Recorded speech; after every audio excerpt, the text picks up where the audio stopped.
बेळगावचे आमदार अभय पाटील यांनी vaccine depot परिसरातील विकासकामांची पाहणी केली। 2018 ते 2019 मध्ये आमदार अभय पाटील यांनी civil aviation gallery, villages of India, art gallery, senior citizen club आणि ग्रामीण भारत असे 5 महत्त्वाचे प्रकल्प सुरू केले होते। त्यापैकी तब्बल 90% काम पूर्ण झाले होते।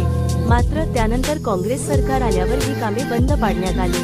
जवळपास 2 वर्षे ही कामे ठप्प राहिली। इतकंच नव्हे तर आधी झालेल्या 90% कामांपैकी जवळपास 40% काम समाजकंटकांनी उद्ध्वस्त केले। संपूर्ण प्रकल्पाची किंमत तब्बल 36 कोटी रुपये इतकी आहे। आता ही कामे आहेत त्या स्वरूपात सुरू करण्यासाठी सुमारे 4 कोटी रुपयांचा अतिरिक्त खर्च करावा लागणार आहे। तरी सुद्धा आमदार अभय पाटील यांनी पाठपुरावा करून या कामांना नव्याने गती दिली आहे। या प्रकल्पांपैकी काही प्रकल्प नोव्हेंबर-डिसेंबर 2025 मध्ये पूर्ण होणार असून उर्वरित प्रकल्प मार्च 2026 पर्यंत पूर्ण होतील।